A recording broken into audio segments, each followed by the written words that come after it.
এই বিয়াম ফাউন্ডেশনের যাত্রা শুরু হয়েছিল সাবেক প্রধানমন্ত্রী দেশনেত্রী বেগম খালেদা জিয়া সরকার। তিনি আজকে আমাদের মাঝে বেঁচে নেই। আমরা অত্যন্ত শ্রদ্ধার সাথে তাকে স্মরণ করছি। আল্লাহ বেগম খালেদা জিয়া রূহের পরে তিনি হাদিয়া পৌঁছায় দাও। Bangladesh institution of administration and management foundation BIAM 1991 সালের 29শে ডিসেম্বর যাত্রা শুরু করেছিল। 2002 সালের নভেম্বর মাসে এটি বিয়াম ফাউন্ডেশনে রূপান্তরিত হয়।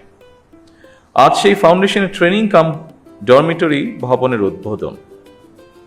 বিয়ামের প্রতিষ্ঠা থেকে শুরু করে আজ পর্যন্ত অগ্রযাত্রার দিন তারিখগুলো প্রমাণ করে দেশ এবং জনগণের স্বার্থে বিএনপি সরকার বরাবরই একটি সুদক্ষ এবং প্রশিক্ষিত জনপ্রশাসন দেখতে চেয়েছে এবং দেখতে চায় ভবিষ্যতে।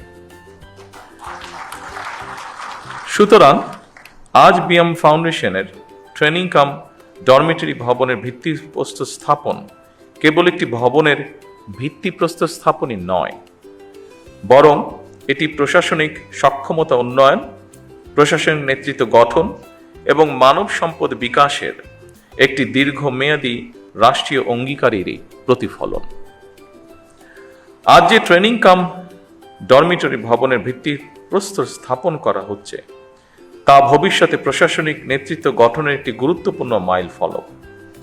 এই ভবন শুধু একটি অবকাঠামো নয়, এটি হয়ে উঠুক জ্ঞান চর্চা, নেতৃত্ব বিকাশ এবং অভিজ্ঞতা বিনিময়ের একটি প্রাণবন্ত কেন্দ্র।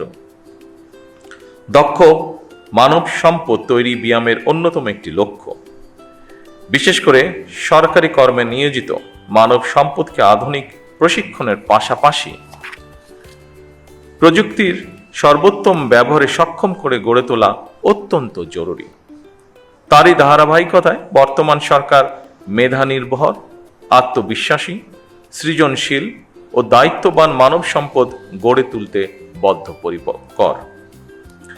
সকল রাষ্ট্রীয় প্রতিষ্ঠানে মেধাভিত্তিক, স্বচ্ছ, দক্ষ ও জনবান্ধব জনপ্রশাসন গড়ে তোলার কোনো বিকল্প নেই যদি আমরা আমাদের প্রত্যাশিত বাংলাদেশকে গড়ে তুলতে চাই। দীর্ঘ 1.5 দশকেরও বেশি সময় পর দেশের স্বাধীনতা প্রিয় গণতান্ত্রিকামী জনগণ নিজেরা সরাসরি ভোট দিয়ে একটি গণতান্ত্রিক সরকারকে নির্বাচিত করেছে। দীর্ঘদিন ধরে একটি জবাবদিহিমূলক, ন্যায়ভিত্তিক এবং জনকল্যাণমুখী শাসন ব্যবস্থার প্রত্যাশায় থাকা সাধারণ মানুষের আকাঙ্ক্ষার প্রতিফলন হচ্ছে বর্তমান সরকার। 2024 সালের জুলাই আগস্টের গণ অভ্যুত্থানে আবারও স্পষ্ট করে দিয়েছে এই রাষ্ট্রের মালিক এই দেশের জনগণ। সুতরাং জনপ্রশাসনের কর্মকর্তা হিসাবে রাষ্ট্রের মালিক জনগণের স্বার্থ এবং কল্যাণ নিশ্চিত করা আপনাদের প্রধান দায়িত্ব। সম্মানিত উপস্থিতিবৃন্দ, আমি আশা করি বিয়ামের কারিকুলাম এবং প্রশিক্ষণ পরিবেশ দেশের বিভিন্ন প্রান্ত থেকে আগত কর্মকর্তাদের পেশাগত দক্ষতা, সমস্যা সমাধানের ক্ষমতা এবং উদ্ভাবনী চিন্তাকে আরো সমৃদ্ধ করবে।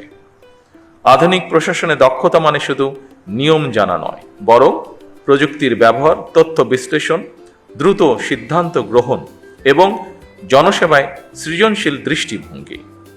এবং সেই লক্ষ্যেই বর্তমান সরকার প্রশিক্ষণ ব্যবস্থাকে আরো আধুনিক ও ফলাফলমুখী করার উপর গুরুত্ব দিয়েছে। মৌলিক প্রশিক্ষণের পাশাপাশি উন্নত কোর্স, গবেষণা এবং নীতি নির্ধারণমূলক শিক্ষার সুযোগ বৃদ্ধি করার চেষ্টা করা হচ্ছে।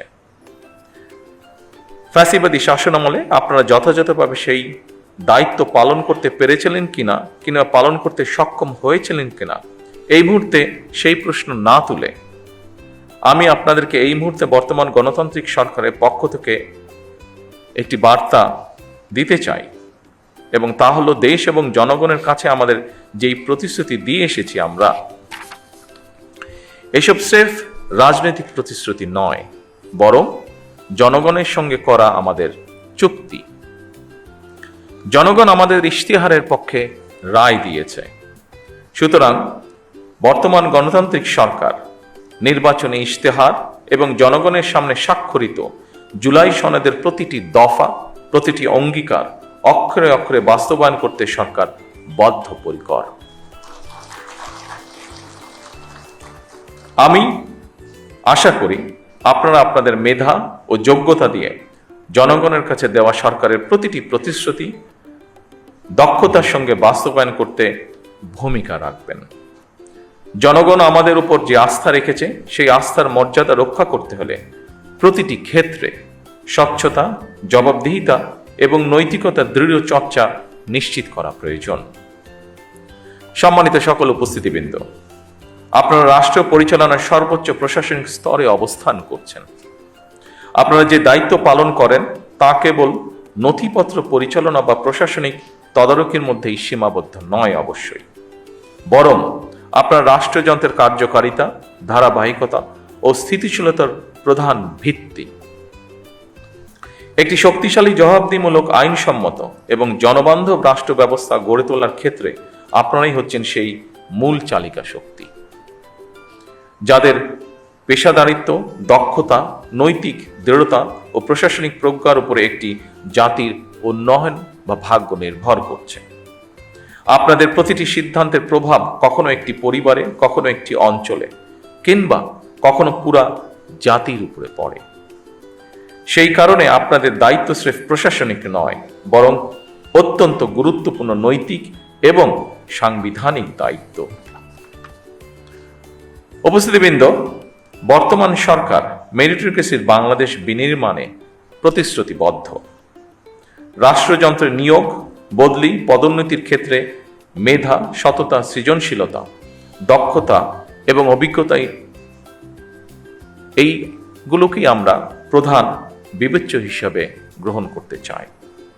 স্বচ্ছতা ও দ্রুততার সাথে শূন্য পদে সরকারি কর্মচারী নিয়োগ, প্রশাসনিক সংস্কার কমিশন গঠন, শক্তিশালী পাবলিক সার্ভিস কমিশন গঠন এবং বেসরকারি সার্ভিস রুল প্রণয়ন সহ সর্বত্র প্রশাসনিক কাঠামোর কার্যকারিতা এবং জবাবদিহিতা নিশ্চিত করতেও সরকার দৃঢ় প্রতিজ্ঞ।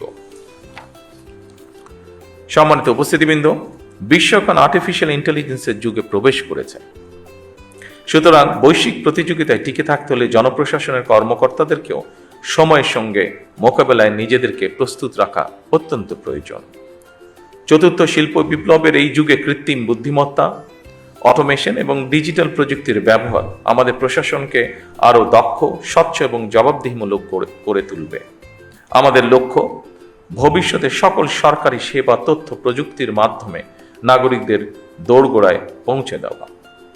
এক্ষেত্রে দক্ষ মানব সম্পদ তৈরিতে বিএমের কার্যক্রমকে আরও শক্তিশালী করতে সরকার বিএমকে আরও যে কোনো প্রয়োজনীয় সহায়তা প্রদানে প্রস্তুত।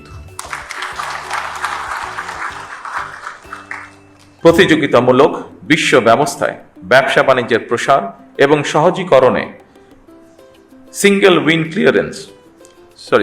Window clearance, one stop service প্রতিষ্ঠা এবং সম্পূর্ণ ডিজিটাল কর্মপ্রবাহ তৈরি করে আধুনিক বিশ্বের উপযোগী করে সরকারি কর্ম সম্পাদন ব্যবস্থাকে ঢেলে সাজানো প্রয়োজন। আমাদের উন্নয়ন দৃষ্টিভঙ্গি হতে হবে অন্তর্ভুক্তিমূলক, টেকসই এবং মানবিক।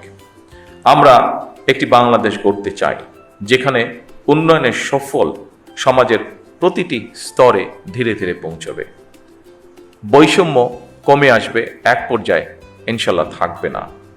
নারী এবং যুব সমাজ উন্নয়নের মূল চালিকা শক্তি হিসাবে প্রতিষ্ঠিত হবে এবং অবশ্যই পরিবেশ সংরক্ষণ ও জলবায়ু সহনশীলতা আমাদের প্রতিটি নীতির অংশ হবে। সম্মানিত সকল উপস্থিতিবৃন্দ, আপনারাই নীতি নির্ধারণ এবং নীতি বাস্তবায়নের মধ্যে সেতু বন্ধন। আপনাদের সততা, কর্মদক্ষতা এবং দায়বদ্ধতাই সরকারের সাফল্যের অন্যতম ভিত্তি। আপনাদের প্রতি আমার আহ্বান, নিজেদেরকে শুধু প্রশাসনিক কর্মকর্তা হিসেবে নয়, বরং জনগণের সেবক এবং বন্ধু হিসাবে ভাবুন।